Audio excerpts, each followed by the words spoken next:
Liz Parker, welcome to the Bookaholic podcast.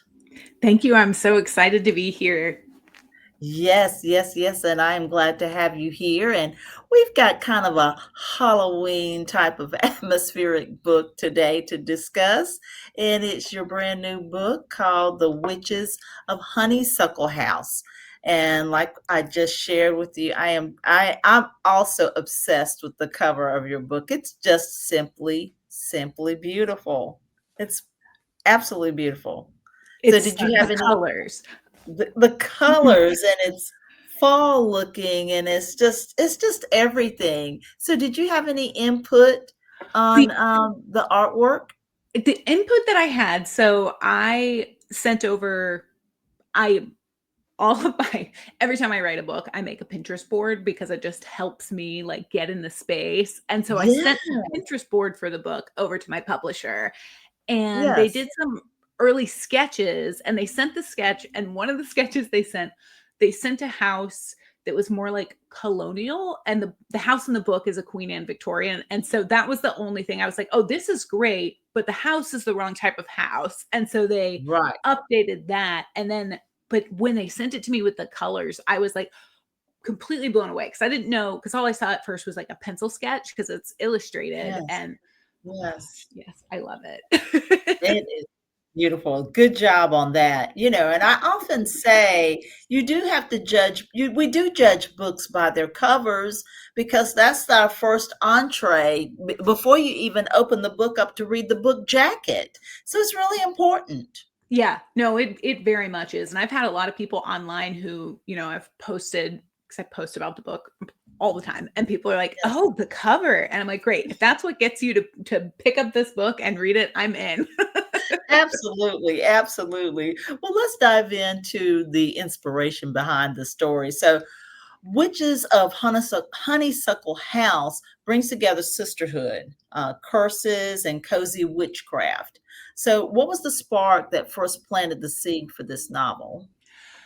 The initial idea for this novel, I had been wanting to write a sister type story for a long time. This is my third published book, but I've written several books before any of them got published. And I don't know that I had sisters in any of them.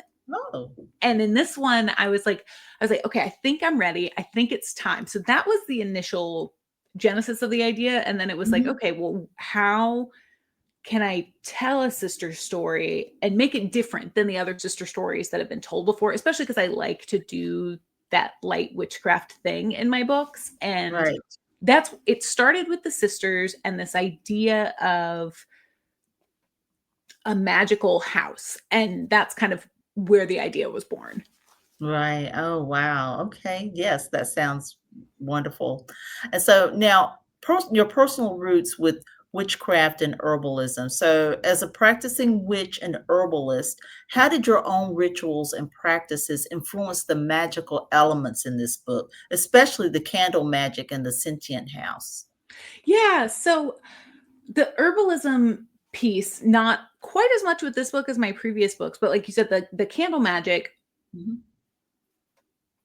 I in my witchcraft practice, I work a lot with candles and with herbs and plants, but the candles specifically, I like to do spells and rituals that utilize candles. Right. And for this book, I was like, okay, because I like to when I'm building a magic system, it really helps me as an author, like as a writer, Mhm. if I'm pulling from something that already exists that's real in our world in some way, shape, or form, because then I think it comes to life on the page more. And I thought, Right. okay, let me take the candles and have these sisters doing spells with their candles in much the same way that I do, but where the results of their spells are far more immediate and obvious than maybe with my own magic. And so that's kind of where that piece came in. Right. So, Right. but with the sentient house part of it, it was like, as somebody who practices witchcraft, I often think about like what impact does working with energy and casting spells, doing magic, does that have on the places around us? Because like as an herbalist, I think about the plant spirits and I think about the earth, and this idea that every little thing we do could bring a space to life Right. is kind of how, and I was like, okay, well, what if it actually brought a space to life? Like not just where you can like feel the spirit of the house, but if the house is responding, the curtains are fluttering and the floorboards are creaking and the house Right. is a person. And that's kind of where that came into play in a much bigger way than perhaps is immediately obvious in my life as a practicing witch. Right, right, right. Now, let me just take a little sidebar. We're just going down a different street for right now, and we'll get back on the highway. How did you become a witch? Is that something that anybody can learn, or that does that have to be a feeling inside of you? How do you become a witch? Yeah, so I have been interested in witchcraft since I was a child. There's like Right, kids in the backyard. It's like some kids play wedding. I played making potions out of dirt and and twigs and flowers in the playhouse. And I did take like a sort of detour from that where I got deeply involved with religion in my teens, which I'm no longer there, but in my late 20s, when I was actually working on my first book in the Shadow Garden, I wanted to do tea leaf readings in the book. And so I was like, well, I don't know how that works. And so I learned to read tea leaves. And that kind of opened up this world for me where I was like, oh, my childhood self was interested in this for a reason. And mhm, it took me down that road. And I personally think anybody can become a witch. The type of witchcraft I practice is not like a closed practice or anything like that.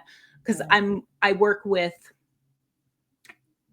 the energies of like myself and then plant energies and the world around me. So it's not, where there are some magical practices that are closed practices because they're ancestral or tied to specific cultures, that sort of thing. And that's not the type of witchcraft that I practice, obviously, because right, right, of, I'm, I don't come from one of those traditions, but I right, do right, think that, if somebody feels a connection to magic in the world around them, I think it's totally worth exploring. There's a lot of books and things you can go into a bookstore, like the occult section has a lot of stuff that you can take a look at.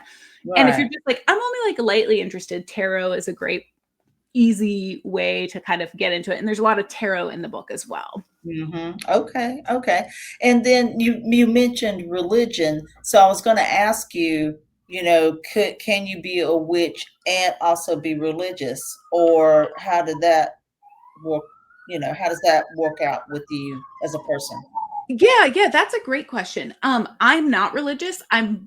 So I don't know. I think it would probably depend on a person's religion and their spiritual beliefs. In my Right, case, I it's a no for me personally, just right, because I have a lot of religious trauma and I was like, and so I'm not looking to worship a deity because there's a lot of witches who work with a variety of deities and that's right, not the kind of magic that I practice. But I do right, think, depending on a person's traditions and beliefs, if that aligns, I don't see there being an issue with that. That's just not my right. personal Got you. situation, I guess. Got you, got you, got you. Okay, now we're going back on the highway, but I think it's sometimes really good to give readers a background because, your personal story can draw more people into your books and help, have a greater understanding about where you're coming from and why Yes. you have written your book. So, but back on the highway, talking about your book. So, right. Speaking of trauma, you just mentioned some trauma. You've spoken about living with PTSD, and how that informed your protagonist. How did you approach weaving your own experiences with trauma into fiction while still making the story accessible and hopeful? Yeah, so I have complex PTSD. I grew up in an abusive household. I'm a survivor of childhood sexual abuse, and so I have complex PTSD, and a lot of that comes into play in my work because when I'm writing, I am working usually my books are working to heal something in me. Like I'm in therapy and I work with my therapist, but writing really gives me the opportunity to take pieces of myself in my past and like alchemize them into something else. And by doing that, it sort of releases that for me. Growing up, reading was a huge escape. One of like Yeah. the worlds that I like to live in were the worlds that were in books. And so Right. in writing, if I can create those types of worlds for other people, then I feel like I've done something important in the world, I guess. Absolutely. And Absolutely. yeah, and so it's like my characters don't have the exact story that I had or the exact experiences that I had, but the feelings are very similar. And so it's like channeling those feelings in, but turning everything to where there's hope. So Right. and I think that that's really what makes everything accessible is it's like I like to refer to my work as heavy themes wrapped in a cozy aesthetic. So like Yes. that cozy feeling is what makes it accessible, but my hope Yeah. kind of at the end of the day is that people who have experienced trauma either see themselves on the page, or people who haven't experienced trauma have empathy and Yes. maybe have empathy for people specifically in their lives. And even if it's not somebody that they know, but most of us, I wouldn't say most of us have experienced trauma, but I would say a lot of people have. And so it's Right. either, again, that mirror or creating empathy in people. Right. And a lot of people, like you just said, I won't say everyone has, but I think there's a lot of people that, a lot of people have experienced trauma. And it Mhm. may not have been, I'll say the big ones say like child sexual abuse, but they have, being raised by a narcissist is Yes. also trauma. Yes. So there's various levels, and I think it's important for people to know, to read, to read about that. It may open up someone's mind to say, well, wait a minute, Yeah, so exactly. And even if they don't realize, they may go, oh, is this why this mhm, my relationship with this parent is so challenging for me, or mhm, something along those lines. And my books definitely have narcissist parents and gaslighting and all those things that I think a yes. lot of people can relate to. Absolutely, and more people, as myself, are speaking out about that 100%. Yeah. So now that you do have queer representation in your book, and as a queer and non-binary author, what does it mean to you to create a space for queer characters in the story? And how do you see queer representation evolving in the cozy fantasy genre? Yeah, so for me, it's so funny when I first all my books, I sit down to write and I'm not like, let me figure out how to make this book as queer as possible and as many characters as queer as I can. It's the characters that I write tend to come out queer because I am queer. And I even had a beta reader for this book in particular Right, who part of her feedback, she was like, Liz, I don't does this book take place, is this supposed to be like a fictional P-town, Massachusetts? Like, where are the straight people? And I was like, oh, well, as a matter of fact, most of the people in my life are queer. And so that's just it's just kind of how my books come out. But in the right. genre, there's a lot. I think queer representation is definitely appearing more and more. A book that comes to mind is The Honey Mhm. Witch, which is Hmm. queer and it's magical. But a lot of the books that are more set in our world, because like Witches of Honeysuckle House has witches, but it's set in a fictional East Tennessee town. I Okay. don't you don't see the queer representation as much in that serious witchy fiction, because like the books that come to mind are like, Practical Magic, which was written in the 90s and is Right. very straight. And there's other witchy books set today. And I think part of maybe why I was drawn to writing this sort of thing is that I love witchy fiction that could maybe be real. And Right. so, of course, I want people people like me, people like my friends to be on the page and to Yes. have that experience too. Absolutely. Absolutely. Absolutely. Well, I mean, then too, um, more people need to read more stories of different people.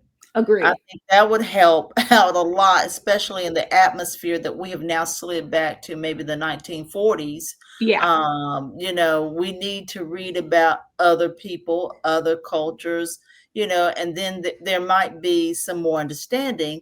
Case in point, when I read The Color Purple in college. That opened up my mind to a whole thing of understanding people, Yeah. and I Yes. came from a small town, so my small town mind opened up when I read The Color Purple. So books, that's, another reason why books are so important Yeah. to our lives. Absolutely. So, but now let's talk about found family and community. So found family plays a powerful role in your novel. Why do you think the stories about chosen family resonate so strongly right now, not just for queer readers, but for everyone?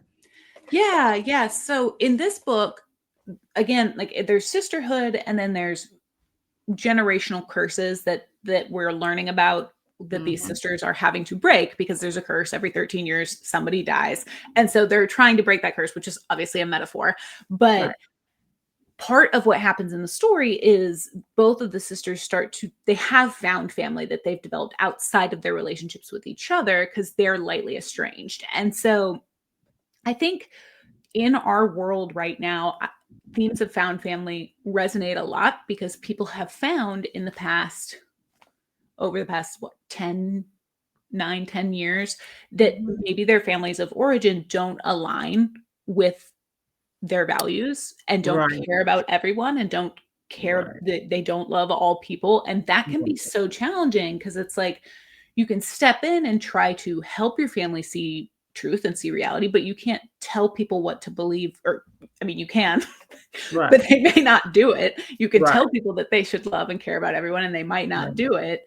And Right. so I think found family has become so important, especially in American culture, where you are finding people who do care about everyone, who aren't, Yes.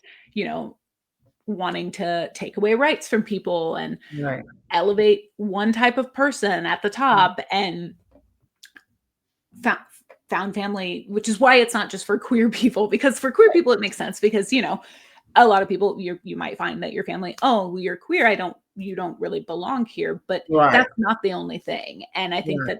that that's really why that has resonated. Yes, absolutely, absolutely. It is definitely for everyone, definitely. Now, one of the things in our pre-talk that I loved, one of the things that you said was about the book. The essential part of the book is that every 13 years, someone dies in their family, and it's just like a light bulb came on, and I was just like, oh yes, I've got to interview this woman.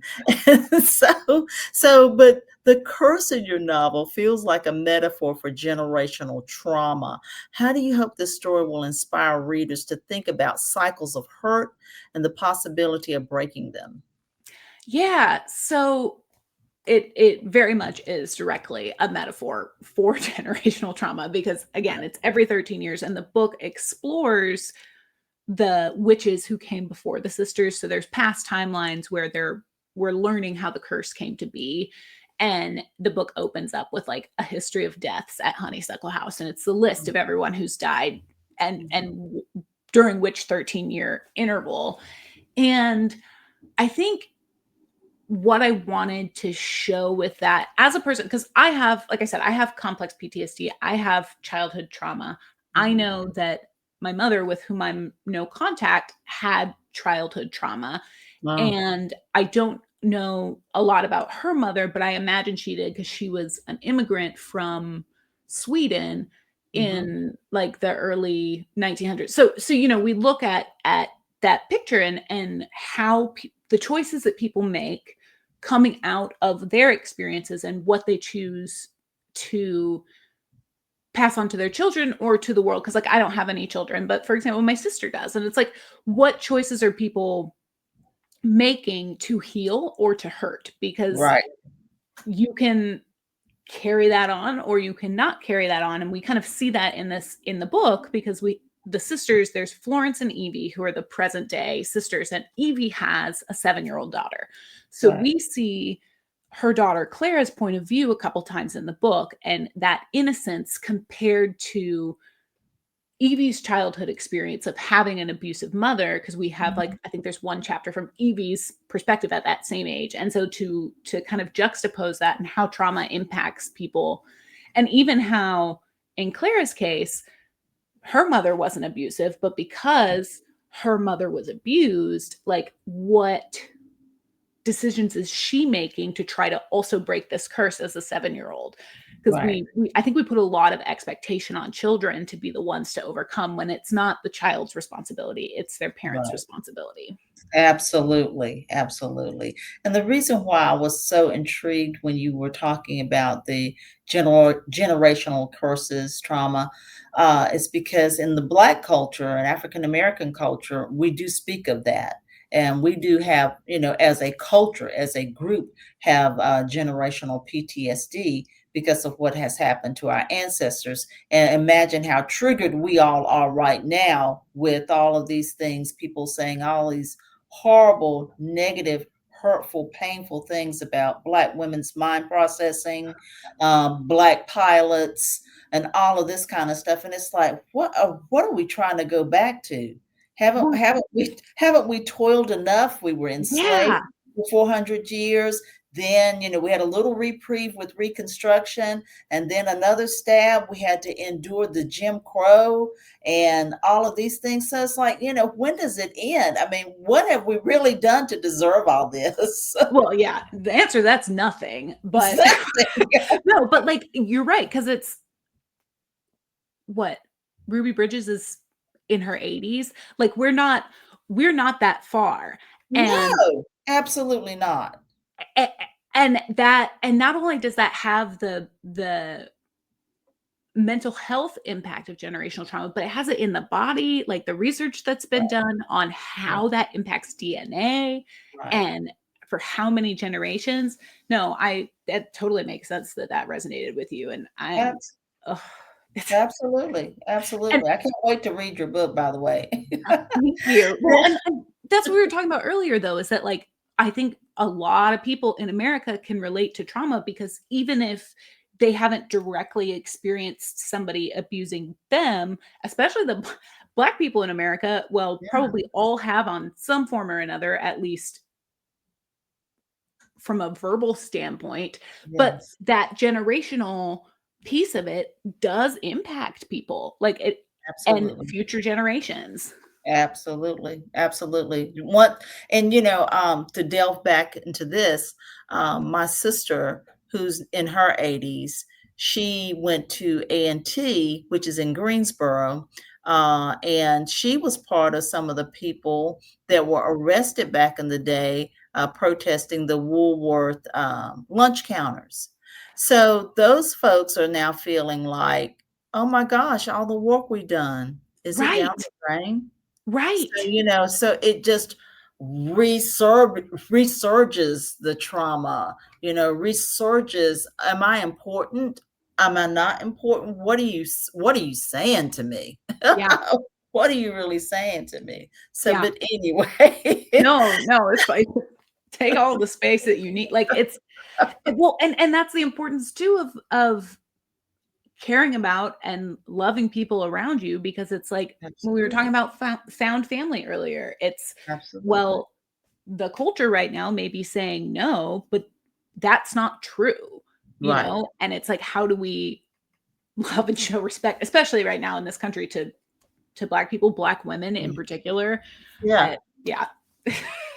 It's like, what are you saying about us? What do you want from us? What do Right. you want? What do you really want? Do you want us to just dissolve and fade out of the scene? What do you want? Okay, Which anyway. and our world would be so like the like you were talking about the color purple earlier, like the impact that Black women have had on our culture, like no, these people say they want that, and I'm like, do you not understand how bland and like how many pieces of our culture go back to Black culture and Black Americans? And anyway, Absolutely. I could say you. Absolutely. Absolutely. And queer culture too. They Yes, just don't want you to know it, and they don't yes. want you to hear it. They don't want you to, okay? So, oh gosh, okay, so anyway. back to your story. Okay, so your book manages to balance a warm hug, cozy fantasy with deep explorations of grief and trauma. How did that strike a balance in your writing process? I think the biggest thing that kind of comes into play with my writing process with that is I I like to create a cozy world around me, and so the words that I put on paper tend to come out that way. So the Mhm. atmosphere, the way things kind of build and develop, but I have trauma. And so those you can have a you can curate, I guess is maybe the right word for it. You can curate a cozy life and a soft way of living, slow living, whatever Mhm. that looks like. Like I'm in Los Angeles and Mhm. I love to take morning walks when it's quiet and it Right, feels very soft. But while still having these experiences that have defined you in some way, whether that's, I think, more of a survival thing, surviving those experiences. right, And so doing that on paper, that's the way that I live. So right, it just kind of makes sense that my words come out that way. Now, could I write something darker without the cozy elements? Yeah, of course right, I can. But right, part of what I'm wanting to do is heal myself and heal other people through words, and I think you have to have the heavy themes to do that if in these right, particular cases, but giving people something soft, a soft place to land, right, does right. something that only sticking with the dark themes I don't think would do. Right, absolutely, absolutely, I agree with that 100%. So, after honeysuckle, what's next? So I have 2 projects that are in the works that I can't talk too much about because publishing. Um, Yes. one of them is with my publisher, and so fingers crossed if Honeysuckle does well enough, we'll move forward with this other project, which is actually probably the coziest, lightest thing that I've done so far. It still Okay, has some heavy themes, but it's a much softer story, and okay, so there's that piece, which I would say is probably in the same universe as Witches of Honeysuckle House, and then I am working on something that's much darker and not cozy, and we'll see what becomes of that because I have not published anything in the horror space. Like, Witches of Honeysuckle House, I think is probably adjacent to Southern Gothic, but yes, it doesn't go full Gothic, and I am okay. working on something that's much darker, but we shall see. That's a new trying my hands at something new. Okay, I got you. Well, I certainly look forward to anything that you will be writing in the future, and I certainly want my copy of Yes. your latest.